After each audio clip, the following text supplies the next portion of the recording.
Okay.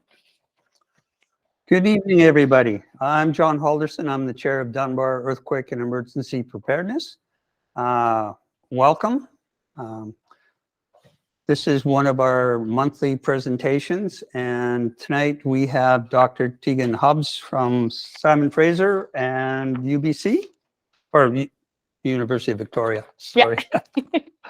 Yeah. Tiegan is a seismic risk scientist for the Geographic Society of Canada and an adjunct professor at the University of British Columbia in the Earth, Ocean, Atmospheric Science Department.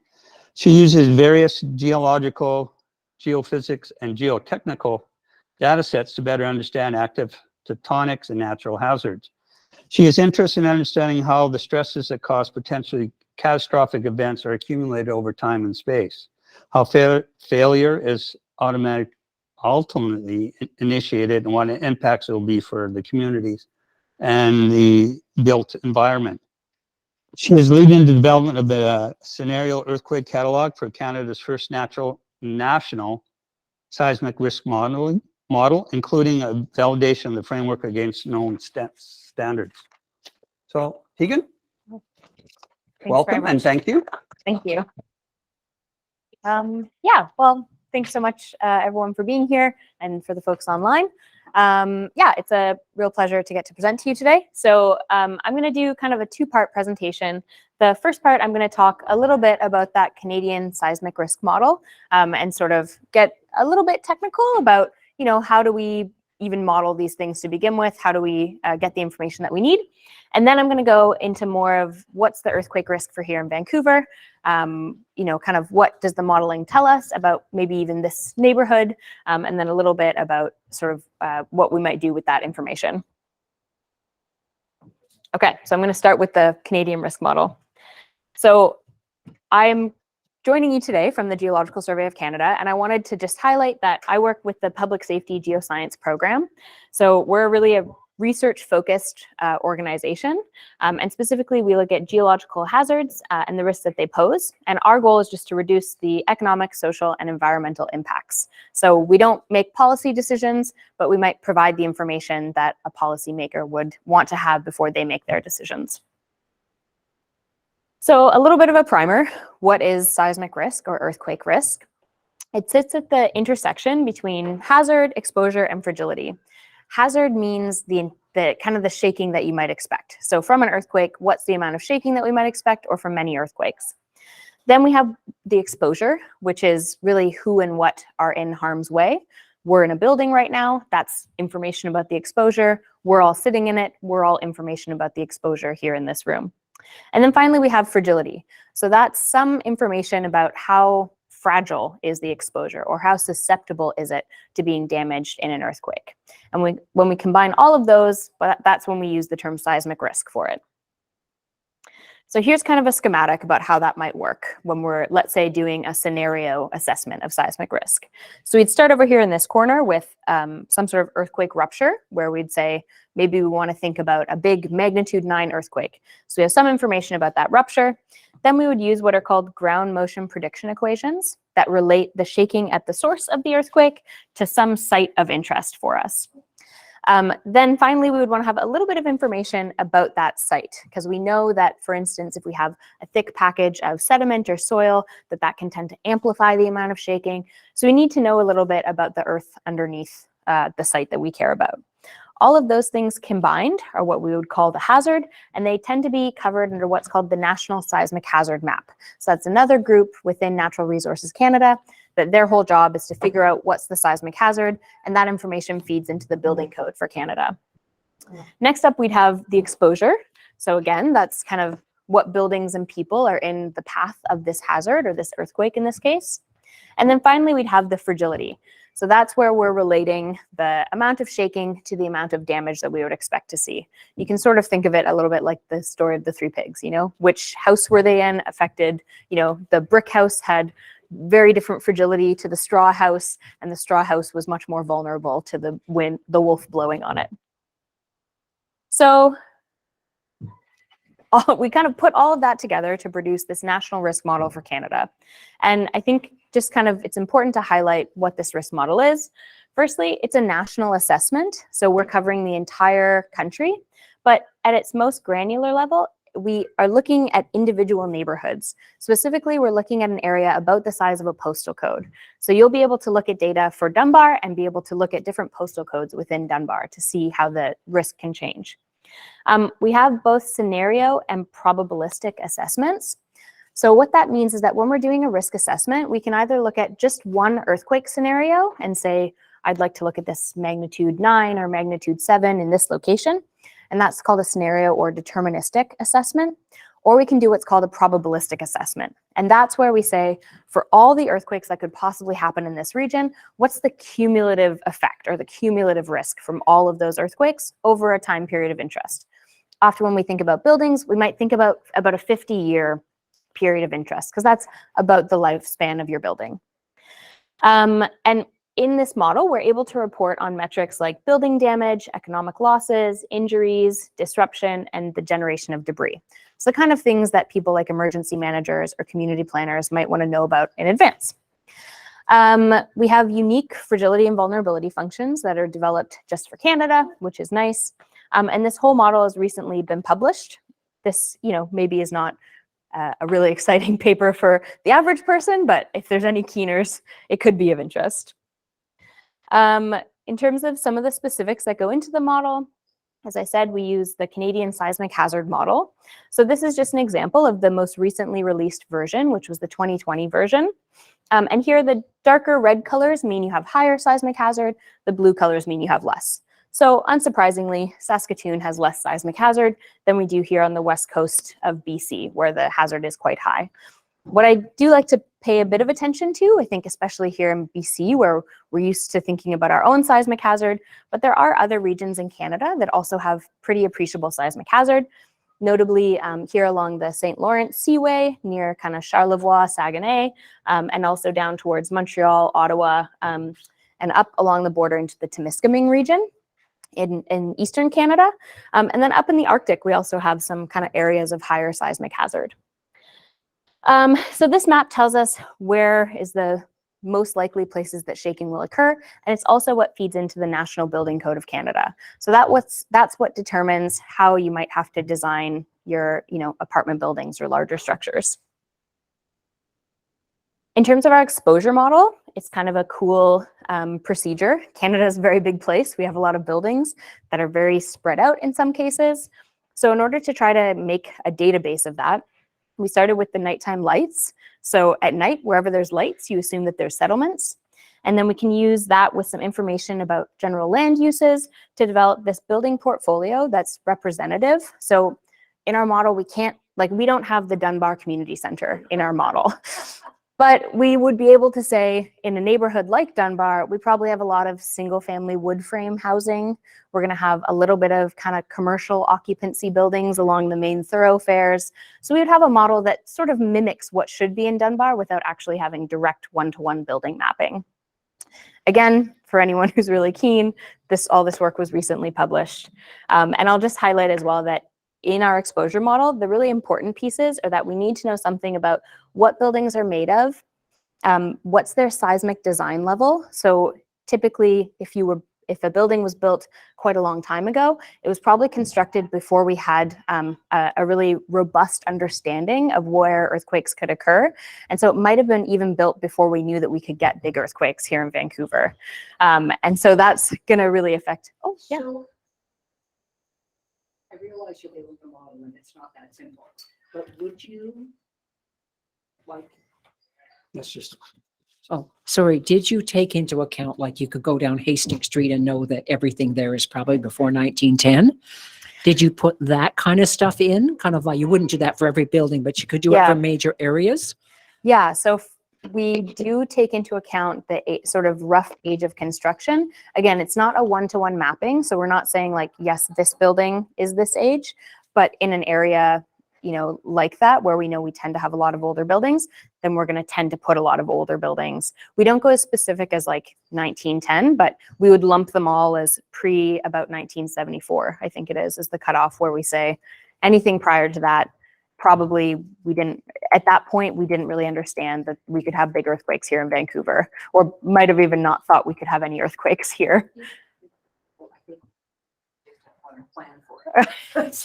So would you have taken into account, that there's a lot of brick that is going to come Yes. down? Yeah, so that would be under this construction material. And then once so it's like we have to lay out, here's where all the buildings are, here's what they're made of. Is it wood? Is it brick? Is it reinforced brick where maybe we have some rebar going through it? Approximately when was it made? Also, it depends a little bit on where you are, because, you know, again, not to pick on Saskatoon, I don't know if I'm picking on them, but even if you built something today, you're not going to design it for seismic shaking, because that's not a realistic hazard in Saskatoon. So we have to factor in both the age and also how high the seismic hazard is in the area.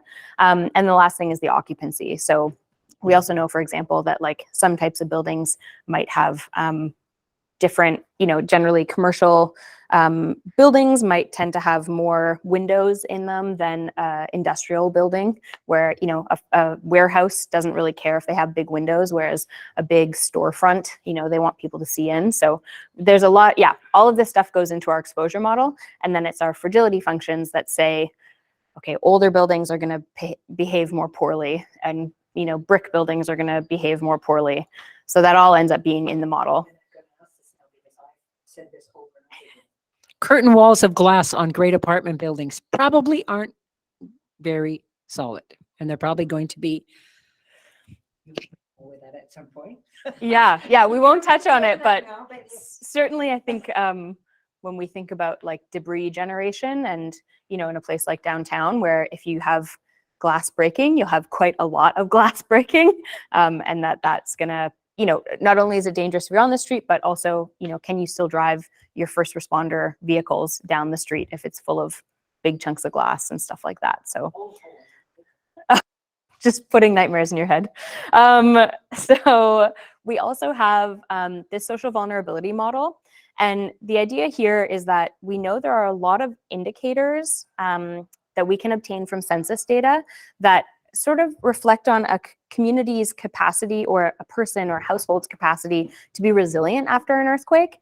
So for example, here it's things like, is, you know, if you rent, does your shelter cost take up more than 30% of your monthly income? If it does, like, that's, you know, it's going to be a bit of a financial stress. If there's an earthquake, do you have as much money set aside that you can use to respond? Or, you know, if you don't speak either English or French, then will you be able to understand information after an earthquake that's telling you where you can get food and water? All of these things might kind of bear on a community's vulnerability. And so what we do is we take all of this information from all these different indicators from the census, and then we give each neighborhood a score on each of these indicators and combine them all up into one social vulnerability index. And you'll see later on how we try to use that just to sort of get a sense for not only what's your seismic risk in terms of your building and the shaking, but also what's going to be your seismic risk in terms of your household or your community's ability to bounce back. And so, yeah, this is sort of where we end up using it. I will apologize for putting math on a slide for a general public talk. Oh, yeah. Can you hang on a second? We need a question. I need you to just raise your hand. We get a microphone to you, because we've got people online that can't hear. Can you tell that I thought about this a lot? One of the biggest problems that the city of Vancouver has, it has not kept up with its investment in its buildings. And the building that we're in is built 72 years ago, I believe. No, yeah, 72 years ago.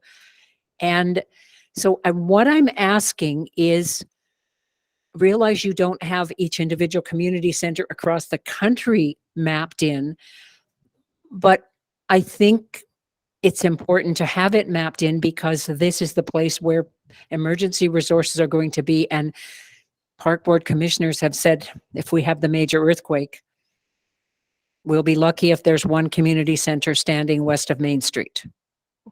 And so kind of, have we built that the emergency centers, have we built that capacity into the vulnerability?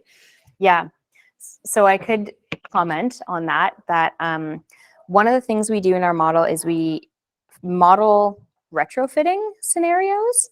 And the idea is that like some community planners might like to be able to know if we were to retrofit certain kinds of buildings, how much safer would we be? And so in our model, we introduce that so that they can kind of look at those things. And so we've been working with the city of Vancouver actually to implement this model, and they have actually a much better exposure inventory that is a direct one-to-one mapping. So they have the exposure that has the actual Dunbar Community Center, and they are doing a risk assessment that we're helping them out with to look into those kinds of things. Yeah. Okay. So yeah, just a quick bit of math, but the idea here was we wanted to be able to compare, because our scope is the entire country, and so we wanted to be able to compare, like, actually, how much worse is the seismic risk in Vancouver than Saskatoon, for example, or is it really different between Victoria and Vancouver? And so we do this by what we call the seismic risk index. And so the idea here is that we wanted to come up with one value that represents the seismic risk. So we decided to do it in dollars. So we take the average annual losses on an average year over a million-year period. What's the average loss that should happen in Vancouver? And then we add that to the average number of fatalities that would happen in Vancouver. And we multiply that by what's called the value of a statistical life. It's not the real value of a human life. It's a insurance fiduciary concept. But anyway, so we have this dollar value that's like, how much money do earthquakes cost on average every single year? And then we multiply that by the social vulnerability. And the nice thing is that you have this one number that you can use to compare the seismic risk in any two places that you want, either at the city level or for an individual neighborhood. So you can see around Vancouver, like, what's the different, how risky is Dunbar versus, Main Street. And the idea here too is that we wanted to do it in an absolute and a normalized way. So these are our results here for our top 5 riskiest municipalities in the absolute sense or normalized, where absolute is just bottom line, what are the riskiest cities? And of course, unsurprisingly, Vancouver comes out right near the top.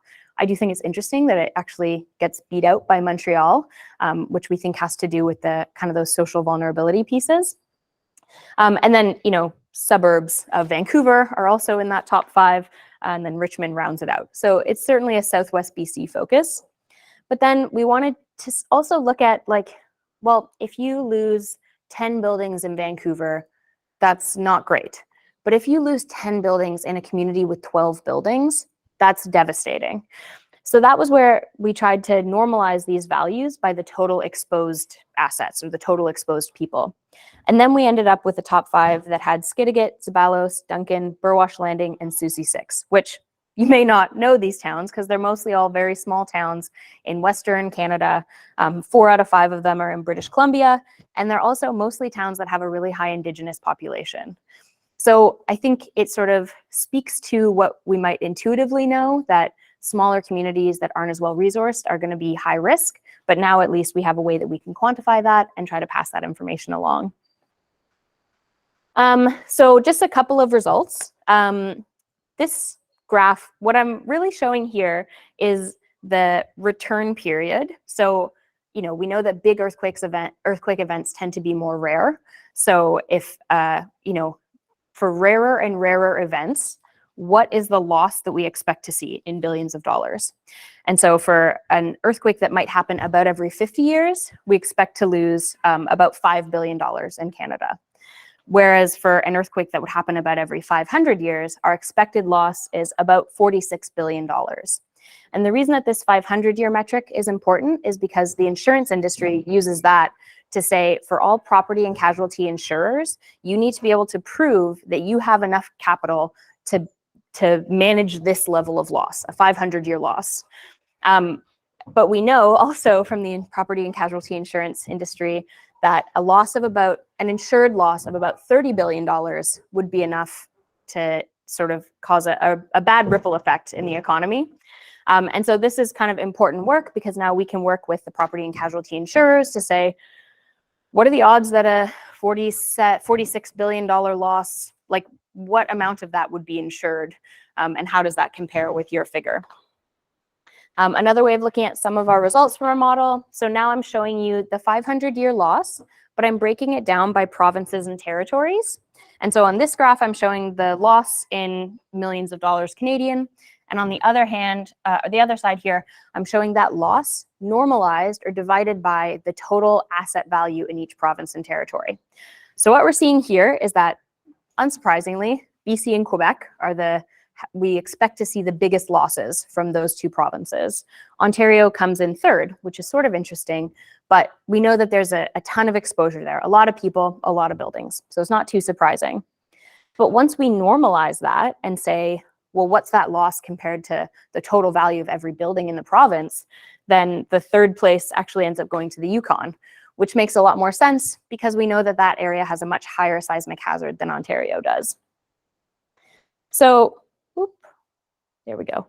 I'm not going to go through too many more of the results in a general sense. I'm going to move on to talking about Vancouver, but I just wanted to highlight we do have this tool that's called riskprofiler.ca. Anyone is welcome to go and check it out, but I do want to caveat strongly that we've mostly designed it for community planners and emergency managers, but basically we've taken most of the results from our national risk model and put it into a web application that's meant to be not too technical. It has interactive maps and different graphic visualizations, so you can kind of take a look at things, but just important to remember, especially when, you know, as a sort of a general public or a community group, we're looking at it, just remember that it's not a one-to-one map of exactly which building is here, it's which kinds of buildings are here. And every time you look, you know, the first thing you do is zoom into your house, but you're not really looking at just your house. So you're looking at the kinds of houses that are in an entire neighborhood like yours. So it's useful and it's interesting, but just a little bit of a word of caution. All right, so now let's talk about earthquake risk in Vancouver. I know you folks are already pretty well educated about earthquakes that happen here. So I hope that I can do a bit of a quick high-level summary of some of the things that are kind of most salient or most important. So on the left-hand side here, I'm showing the simplified seismic hazard map for British Columbia taken from the 2015 model. So, you know, one model out of date, but the picture is still the same. So, you know, as I already pointed out, our highest risk areas are along the west coast in British Columbia, with the exception of a tiny area up in a little blob near Alaska. Not so many people living there. Not that we shouldn't care, but I don't think anyone here is living there. It's mostly Haida Gwaii and Vancouver Island, but also a little bit that extends over towards Vancouver and includes the lower mainland. Why do we have so much seismic hazard here? Again, I suspect many folks in this room are already a little bit aware, but it's because we sit on the Cascadia subduction zone. So the Cascadia subduction zone is where the Juan de Fuca tectonic plate is subducting or diving beneath the North American plate. And just as a quick review, Earth has tectonic plates on its surface, kind of like an apple. These plates are really thin. They are literally the same proportional thickness as the skin of an apple is to an apple. So it's very thin little crust floating around and bumping into each other. So this Juan de Fuca plate is subducting beneath North America.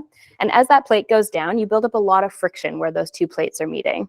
And you have also quite a wide area where those two plates are meeting. Because you can think about it, if they met just like this, that's a pretty small surface area. But because it's going down at this huge angle, you have quite a larger area. That's why we can get such big earthquakes that happen in subduction zones. And the earthquake is when that pressure just builds up too much, releases, and then the energy that's been storing over centuries radiates outward in all directions. So this Cascadia subduction zone extends from somewhere in the middle or north end of Vancouver Island all the way down to California. And our best understanding is that the kind of earthquakes that affect us here in Southwest BC are the really big ones, the magnitude 9s that tend to rupture the entire Cascadia subduction zone at once, which is important because obviously that's a big earthquake, but it also means that a lot of the people that we might think of as being able to help us out are going to be in just as bad of a situation on the other side of the border. The most recent Cascadia subduction zone event was in the year 1700. So about 300 years ago. And we know that they tend to happen about every 400 to 500 years. So in some sense, we're 200 years out from our, average recurrence interval of when we might say, okay, could be a time that another one's going to happen. But I'll caution that these Cascadia, mega subduction earthquakes can happen as infrequently as every 1100 years or as frequently as every 100 years. So there's quite a big range. And so it's, when people say we're overdue for a big one, it's like, it's pretty hard to say you're overdue unless you're really overdue. The other kinds of earthquakes that we can have in this region, if we think a little bit further down in the subduction zone, as that plate is subducting down, it's moving into the Earth's mantle, which is the kind of gooey, silly putty layer underneath the plates. And it starts actually getting pulled down by the Earth's mantle. And that pulling creates tension. And when that tension finally breaks in those plates, it creates earthquakes. And they can be quite deep. The most recent one was the 2001 Nisqually earthquake, which was widely felt in this region. Many folks here might have felt it. Generally, those earthquakes don't get to be too large. They're never going to be as big as the Great Subduction Zone earthquakes, but they can happen, relatively frequently, much more frequently than the, magnitude 9 events. The other kind of earthquake we can have are these shallow crustal earthquakes. So even though most of the stress of the subduction zone is being taken up here along that plate boundary, it's still causing, forces, and it's pushing on the North American plate, that upper plate. And that kind of slow crinkling can still create enough stress to cause earthquakes there. And the reason that they can be a little bit troubling is that they can be quite close to infrastructure or to cities or to people. So for example, the 2011 Christchurch earthquake in New Zealand ruptured on a previously unknown fault very near and in fact within an urban center. So it was, a very damaging earthquake because it just was so close by. You were only a few kilometers from, where that earthquake is actually happening. Whereas for a Cascadia subduction zone earthquake, we're going to be at least 100 kilometers from where that earthquake is happening. And question? Microphone? Yes, mounting. That was So the Mount St. Helens, my understanding is that Mount St. Helens is a volcano in Washington that last erupted in 1980, I believe. And so you get earthquakes that happen associated with volcanoes that can be due to, the magma is rising and that is, putting pressure on the rocks around it. You can have maybe faults that are associated with the volcano that are getting activated because you have better fluid percolation throughout the system. So my understanding, although it's not my area of expertise, is that they think there was an earthquake for some reason within the volcano that triggered a landslide on the flank of the volcano. And as that landslide moved, it took all the weight of the rock that moved out of the way, had been kind of holding the magma chamber in place. So when it moved, that magma chamber rapidly depressurized, and that was the big eruption, that the big explosion from that eruption. Yeah. So yes, crustal earthquakes. I should mention the other kind of important plate boundary that we have here in BC is just to the north of the Cascadia subduction zone, where the Pacific plate is sliding kind of lengthwise against the North American plate along what's called the Queen Charlotte Fault that runs up towards Haida Gwaii and goes just offshore of Haida Gwaii. And that plate boundary, you can sort of think of as like a northern version of the San Andreas Fault. It's a very similar tectonic environment. And the most recent event there was, of course, the 2012 Haida Gwaii earthquake. That was a magnitude 7.8. So it was a pretty big earthquake, but Haida Gwaii is not a super well-populated place. So even though it was a really major earthquake in Canada, maybe it didn't cause all of us to run out and restock our earthquake kits. Here's a map that I think might be quite interesting to this group. So what I'm showing here is the probability of a damaging earthquake over 50 years. I'll note that it's based on the 2015 seismic hazard model, so it's a little bit out of date. The seismic hazard has generally gone up a little bit in this part of the country. And when I say damaging earthquake, I'll also caveat that what I'm referring to is the MMI-7. So MMI is modified Mercalli intensity, and it's just a kind of observational scale of how much shaking occurs in earthquakes and how much damage. And MMI-7 is an earthquake that would be, quite a lot of shaking, frightening if you were in it, and where you'd start to see pretty, appreciable damage happening, especially in structures that aren't well engineered. So we can see that the probability of a damaging earthquake in Vancouver over a 50-year period is somewhere between about 12 and 16%, according to this seismic hazard model.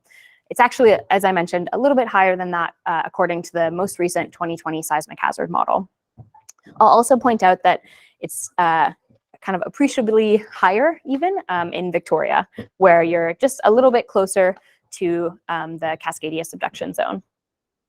So I like to think of it as like, you know, if you got a plate of cookies and someone told you that about 15% of the cookies on this plate are poison, you might not feel so comfortable that like, I'm just going to eat these cookies. You might think like, I'd prefer to do something to feel more confident I'm not getting a poison cookie. So I sort of think about earthquake preparedness in Vancouver in the same way. Like, we don't have the same, we don't experience as many earthquakes as places like California, Chile, you know, obviously big earthquake events recently in Turkey, just really damaging, devastating. But it doesn't mean that we're in the clear. So what is our Vancouver risk score? So here I'm showing, I'll actually, for the next few slides, be showing some screenshots from that risk profiler website. So what I'm showing here is our kind of our snapshot of risk here in Vancouver. So on the top, I'm showing that seismic risk index score. Remember that like one score to rule them all. So you can see that both in terms of the absolute value and the normalized value, we end up with what we consider a very high score. You don't need to worry about the numbers because the numbers are sort of relative, but we assign them into categories and we're red on both counts. We also can look at some of the information about our average annual fatalities that we expect to see, or the average annual probability of fatality, which we can see like it's pretty low. You know, less than one person on average should pass away in Vancouver every year from earthquakes. And again, that's when we average things out over a million-year catalog.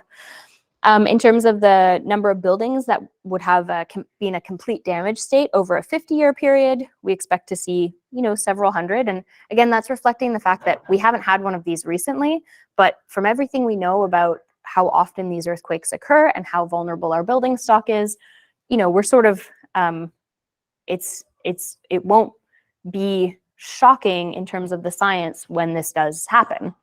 And then in terms of the expected losses, our annual economic loss is about $72 million Canadian. Again, that's not saying we actually see that every single year, but the way I've heard it described is that probably is the amount of money that as a city we should be spending on earthquake insurance every year.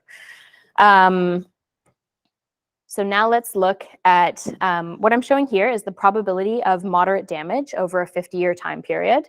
And the colors here, darker colors mean a higher probability.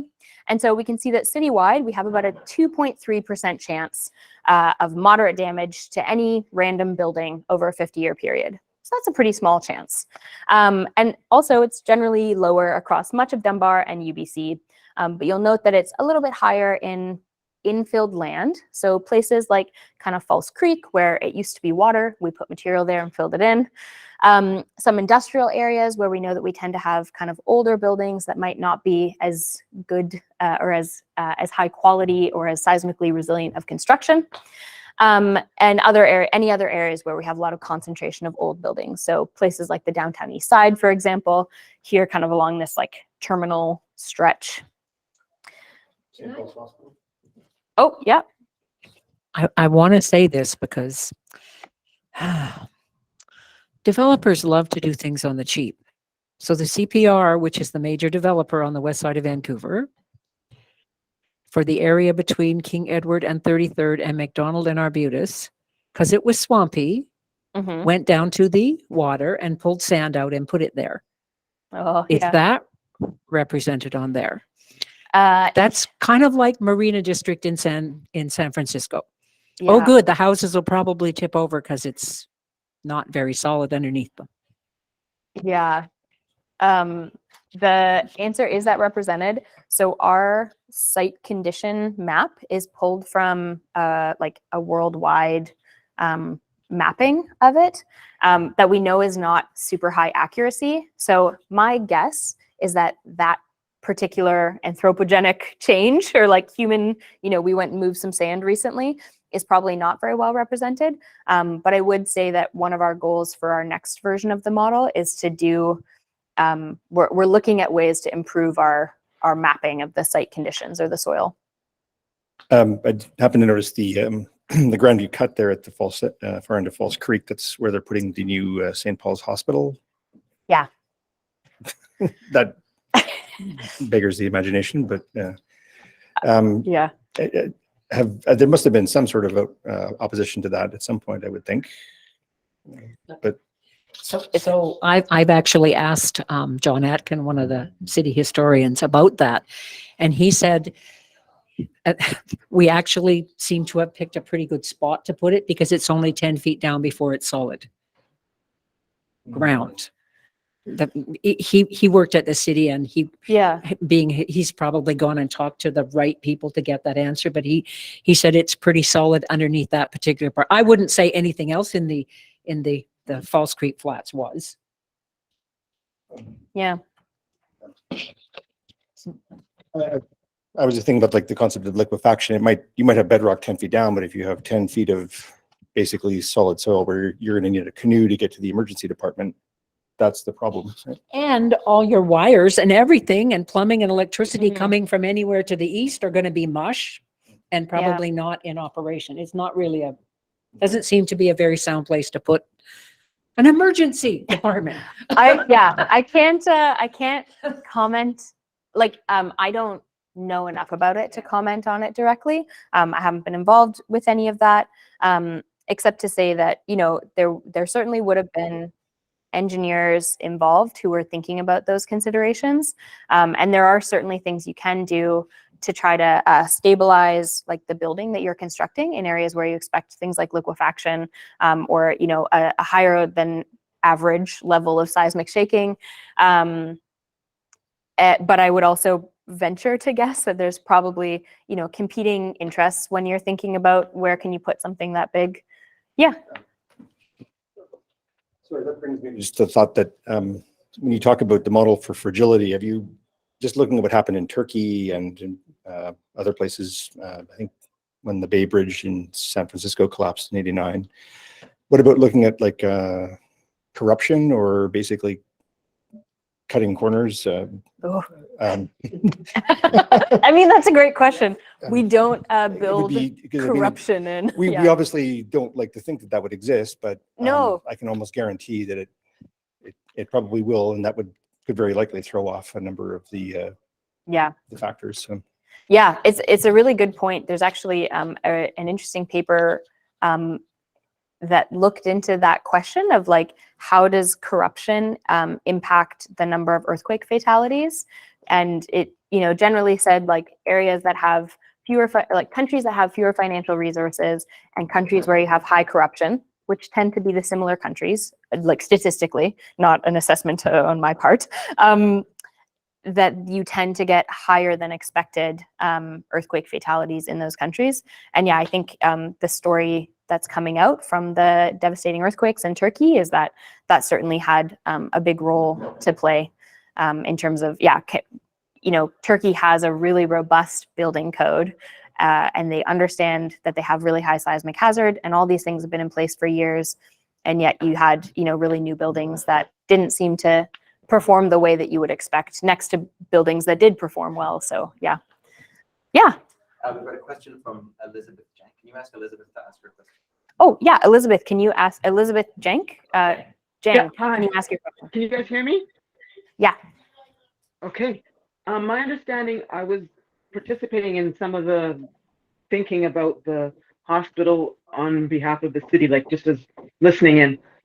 And for the last 10 years, they've been deciding where to put the road and who's paying for it, because they realize that without a road and without the infrastructure under the ground, there's no point in putting a hospital there. So I think that, like Carlos, if he were there, he could answer that. But I think that the city did some surveying of the ground and did all that thinking, realizing that putting up a structure without a road to it would be a waste of time. That's what I understood. Interesting. Okay. Yeah. So yeah, I guess, it sounds like they were trying to consider their options and maybe had some awareness that there would be some unique challenges of that site. I want to come back to what I alluded to earlier, because many of us have been talking about this. Yes, the new buildings that we're putting up in downtown Vancouver are, in my opinion, probably going to still stand after the swaying. But when glass covers the entire facade of a building and the building is going like this, the glass is going to be in the street. It's cheaper to put a building up with glass than it is to put up concrete and all the other things, kind of to have smaller windows. So how about have you built that fragility into these things? So yes, we'll have all these buildings standing. None of them will be able to be lived in because they'll be exposed to the elements. Think interesting. hundreds of thousands of people with nowhere to live. It's not interesting. It's a really important thing. We have just not, we've been ignorant to, or the development community just carries on. The development community thinks now that they should get rid of balconies because they're too much money, right? Oh, It's just, we're going to have those curtain walls of glass are just not going to make it through an earthquake. Yeah, I haven't done any modeling specifically about these high-rise structures that have floor to like so much glass on the facade. Like in our model, we are able to look at like the structural elements and the non-structural elements, and but yeah, to my knowledge, the function, like the fragility vulnerability functions we're using are not like, they're not so specific that they can tell you for one particular building. They're more saying, for a building of this approximate shape, of this height, with this structural system holding it up and resisting forces, here's what would happen. But yeah, it'd be interesting to see for Vancouver. Yes, yeah, I can take that into. Okay. Questions on building and things like that. Carlos Ventura will be here in Yeah. May. He's probably a better person to ask, and because he's quite involved with it out at UBC, and he's been working with BC Housing as well. Yeah. So he'd probably be the better person to ask some of these questions too. Yeah. Yes, definitely. Okay, so. Okay, there we go. In terms of, now we're going to look at a couple of scenarios. So the first one is the magnitude 9 Cascadia scenario. I'm only looking at the impacts in Canada in our model, and specifically here I'm only showing impacts for Vancouver. So unfortunately, from an event like this, our model anticipates that there would be somewhere in the neighborhood of about 550 fatalities, over 2,000 people who would have to be hospitalized, and over 3,000 buildings that would be damaged beyond repair. It's a little bit small, so it's hard to see, but what these plots are showing, this one is showing the number of fatalities and entrapments by design level. And this big blue blob here that goes up to about 370 people is all of our pre-code buildings. So when we look at how many fatalities are coming from which level of code, it's this big blue blob is all of our buildings that were constructed prior to about 1974, when we started to introduce seismic design into our code. And over here, what we're looking at is the same thing. We're looking at the number of fatalities and entrapments, but now we're breaking it down by the primary construction material. So this blue is wood, black is concrete, green is steel, orange is unreinforced masonry, so things like brick, concrete block. The purple is reinforced masonry, so that's those bricks and things, but with rebar or some other structural element in between them. And then the pink are precast, so that's a kind of concrete. And what? Oh, the colors are not. Why that? Oh, why is concrete so high? So yeah, our kind of our the building materials that contribute most to fatalities in this magnitude 9 scenario in Vancouver are concrete, steel, and unreinforced masonry buildings. And so the concrete, if we kind of pair these two images together, the story that we're getting is that, like, yes, concrete, steel, and unreinforced masonry buildings are kind of our poor performers, but it's dominantly our older buildings, because the next runner up here are our low code buildings. That's those that were constructed about mid 70s to about mid 90s.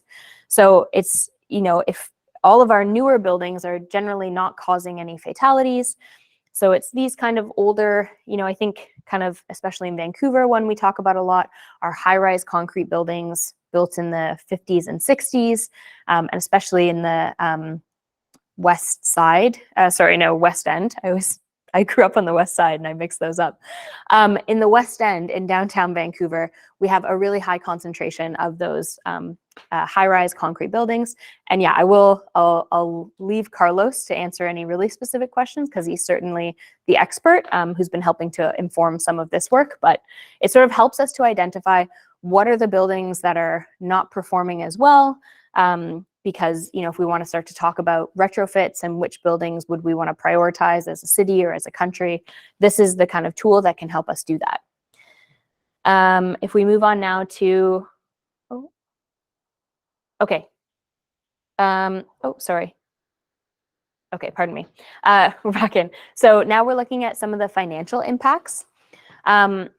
So again, the red colors here are the economic losses from this magnitude 9 Cascadia scenario. So the total damage from this event across Southwest BC is about $38 billion, but the loss just within Vancouver is about $5.3 billion. So quite an appreciable loss. And I'll note that that loss doesn't include any of what we call secondary perils. So things like aftershocks, tsunami, liquefaction, landslide, fire following, which is when you have a lot of broken gas mains and those tend to ignite fires.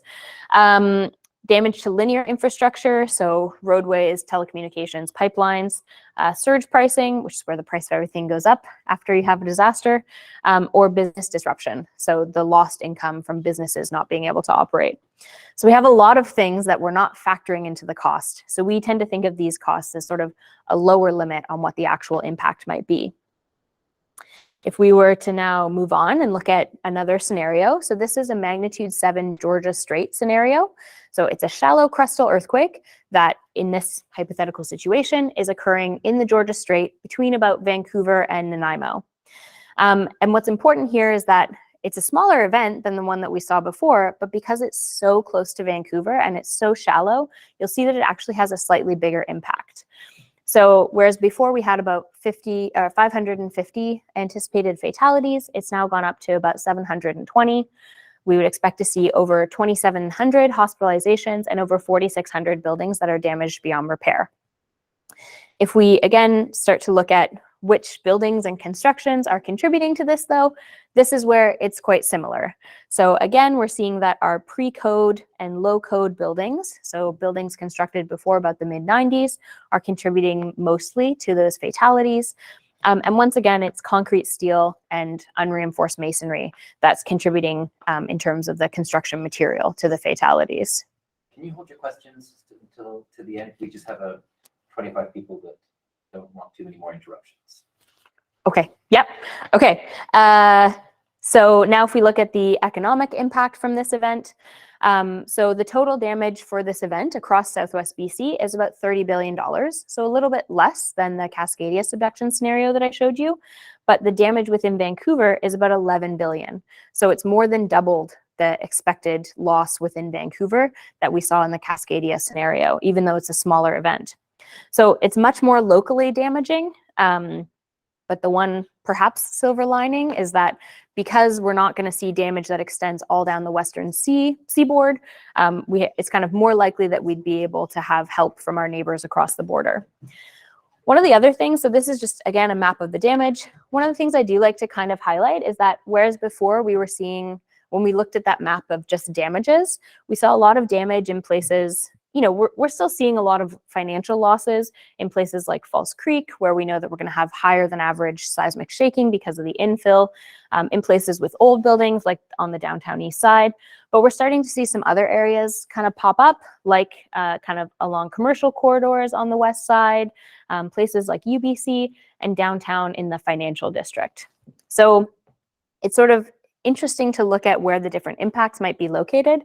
I don't have a graph to show it, but one of the interesting things I think to point out is that when we look at this, basically whenever I run seismic risk scenarios for BC, our greatest financial losses actually come from wood buildings, which is a little bit confusing because we know that wood buildings they perform much better than, let's say, unreinforced masonry or brick buildings. but it's just that we have so many of them. They make up upwards of 90% of our building structure here in Vancouver. And so when we start to do damage, even if we're not doing a lot of damage, if you're damaging that many buildings even a little bit, it's going to really add up when it comes to the financial impact. And we'll touch again on that in a couple of slides. So a couple of other considerations. These are just things that I would pass along. You know, certainly this is a group that's already thinking about these topics, that's well prepared, but some of the things that I've learned through the work that I do and through engaging with emergency managers, first responders, community planners, insurance sector, financial regulators, all of these groups. So one is that I was surprised to learn that search and rescue services will likely take around 12 to 24 hours to mobilize, and a similar timeline for establishment of things like mass care, so water, food, shelter. By the sounds of it, Dunbar will not be in this category. It's really wonderful to see this organization and the steps that you all have taken to make sure that this doesn't refer to you. But I think for the average person, this can be a little bit of a startling fact when you might be thinking that, you know, there's help coming right away, but really this can be kind of a low bar estimate even. It might be a few days. I think that highlights this need for, you know, individual and community preparedness. Bridges will likely be closed until they can be inspected. So even though we are retrofitting our bridges here in Vancouver, which is awesome, they still will likely be closed down until they can be inspected. So when we think about, you know, maybe if you're working on the North Shore and thinking, I'm going to just come back home afterward, it might not be that quick or that straightforward. The other thing is that our major road networks here in BC will be closed for disaster personnel only. So any road that has this sign on it will be police monitored and shut down after any major event. And you will only be allowed to drive on it if you can produce paperwork that you're an emergency person. So that's another thing to think about, maybe even if you're not on the North Shore, but you rely on any of our major road networks or any of our major roadways, you might have to find another way. Cell services, if they're functional, which, you know, we'd be hopeful that there'd be some cell connectivity, especially in the first few days when they might be able to run on generator power. It's kind of counterintuitive that actually the cell service could hypothetically get worse a few days after the earthquake if the generators start to run out. If it's functional though, it might be really data limited. So if you're in that situation, you have a better chance of getting through if you try sending a text instead of making a phone call or trying to send a video or do any data intensive kind of service. Also, your best bet is to, if you can't get in touch with someone within the disaster area, you may be able to reach someone outside of it who's not having any cell issues or network issues. And so it's really important to have an outside contact who you know that within the disaster zone, you could contact them, and your loved ones also within the disaster zone could contact them, and you'd be able to relay messages that way or get, you know that they're safe. Another one that I think is kind of interesting is that there's a this concept or this idea, I think we all hold until we know this, that after an earthquake, the government will help us with rebuilding. But disaster financial assistance from the province of BC is technically, it does not cover earthquakes because earthquake insurance is believed to be readily available. And so it's sort of an interesting situation where for other natural disasters, they might be more willing to step in and help with the rebuilding. It's unclear what might actually happen, but the official stance is that they are not here to help with that. And then to end on a positive note, what can you do with all this doom and gloom that I've just given you? I don't want to belabor this because I imagine you folks are already well aware, but I guess this is sort of my way of thinking about it when I interact with an audience, because of course there's a ton of really great information about preparedness, but I tried to organize a few ideas in increasing order of difficulty or expense. And the first one is really just to make a plan, which is something that even if you don't want to spend any money or really very much time, you could go home tonight and do this while you're having dinner. And in your plan, you should be thinking about things like, how am I going to communicate with other people within my household or my, close loved ones who might be in the disaster area and outside of it to let them know that I'm safe? How am I going to how am I going to find the people within the disaster area that I care about? So reunification, if your house, let's say, is not a safe place, or you happen to be living in an area that gets cordoned off, what's your backup location? Me and my partner carry a little card in our wallet that has the location that we will meet at if our house is no longer a safe place to go, as well as the phone number of 2 contacts from Ontario that we'd both be able to reach out to them and say, yes, we're fine. And then finally, your plan for sheltering in place. If your house is a safe place, then that's likely where you're going to stay for several days to maybe several weeks. So just starting to think about in your house, what would you use that would make this a little bit easier? And is there some way you can improve that plan? Then, of course, making an earthquake kit is a great gold standard. There's so much information online, but just to highlight that your earthquake kit for sheltering in place might be different than your grab-and-go bag. This is just an infographic from Prepared BC of what you might have in your go bag, for example. And I just like to highlight that it can be a little bit overwhelming to think, I need to put this all together at once, whereas a lot of the materials you already have at home. And I saw this really cool program where it was like a 32-week program to make your emergency kit. And it was basically that every week you bought a couple of things. I know when we redid our earthquake kit this year, I had a list of things that I needed and I just left them up on a board. And whenever I went to the grocery store, I picked up one item off that list. So it was never really changed my budget, never really changed. I didn't have to take a lot of time to do it.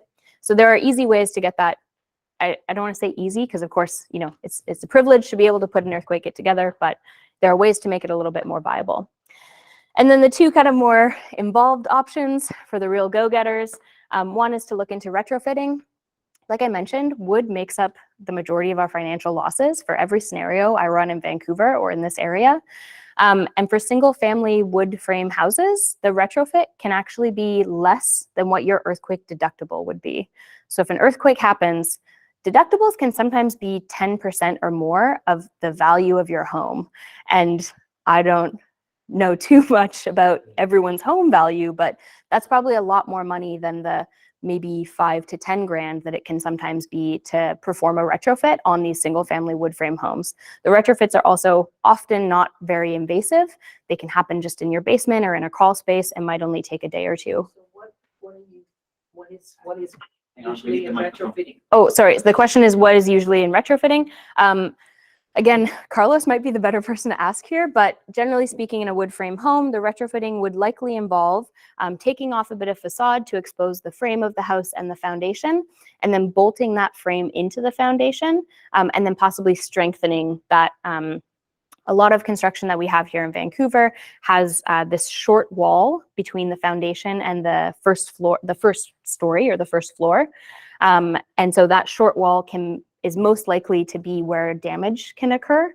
And so strengthening that wall can do a lot to just make sure that your home maintains its integrity. So even though single family wood frame houses are quite safe, you can do these kind of little steps to make sure that the whole thing doesn't have a bit of damage in the bottom and now you need to rebuild the whole thing.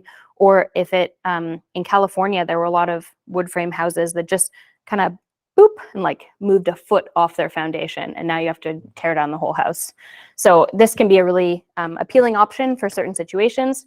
And then the last one is to check your earthquake insurance. And I just like to highlight that this doesn't just apply to homeowners. Renters can also look into earthquake insurance policies. Depending on the assets that you have and the availability that you have of maybe friends and family you could stay with, the policies, I'll leave it to you to decide if they're worthwhile or not. But they can cover things like a hotel stay or temporary lodging if if you can't live in your house. So that can be kind of appealing. And then also just to, when you are purchasing an earthquake insurance policy, really think about that deductible and if it's reasonable for what you would be able to produce. I think I heard a presentation from the Red Cross that when there's a disaster in Canada and people have to leave their homes, the average out-of-pocket cost to get back into your house is $60,000. And I think that was like factoring in people who did have insurance, but they still had to pay a deductible, factoring in help from the Red Cross. That's, they can sometimes come and make help available. So it's certainly, I think, important to think about, financially, how can I try to transfer some of this risk? And And yeah, with that, I will just say thank you again so much for having me and for being engaged and asking great questions, which I'm happy to answer more of. And here's my contact information if you have any follow-up that doesn't get addressed today.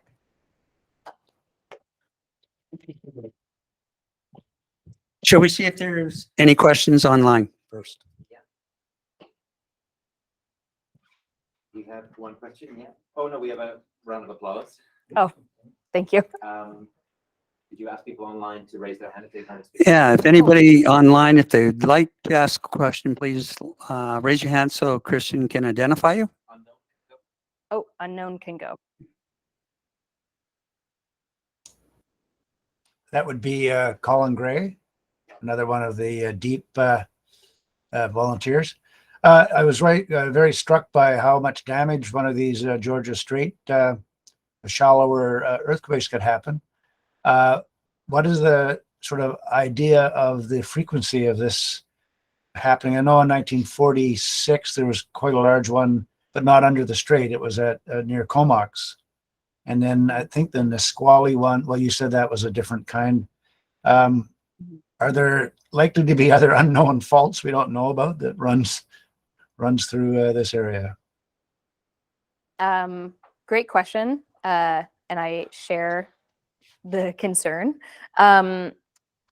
We don't have a very good sense of like understanding of where these faults might be, because basically we can map a fault where we can see that there's some offset in the ground, and where we can link that offset to an earthquake and not some other process that might cause an offset in the ground. And so it's really challenging to do that here in BC, because basically the glaciers that came through this area in the last ice age scraped off any evidence that we might have had of, earthquakes that happened prior to that ice age. So it's like we got a blank slate after about 11,000 years ago. And in that last 11,000 years, we also don't have a lot of the kind of sediments that we would need in order to see these signs of earthquakes that have happened during that time. So there has been a lot of great work here in Vancouver and in the Lower Mainland to try to understand if, where we see like a bit of a sign, like, is that a fault? Isn't it? And so far, there haven't really been any faults that we feel confident are real active faults that might rupture again in this area. The 1946 event that you mentioned, that was a magnitude like 7.1 or 0.2, so a big earthquake, kind of near Comox.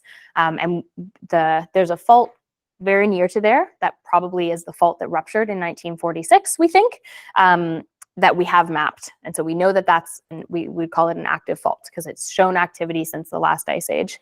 There's another one called the Leech River Fault that extends from the US, actually. It's the Leech River and Darrington Devil's Mountain Fault, extends from the US and up kind of right near the inner harbor of Victoria and sort of out to the west from there. That's another one that we know is an active fault, as in it's shown earthquakes since the last ice age. These faults, we can estimate the recurrence or how often they tend to go off.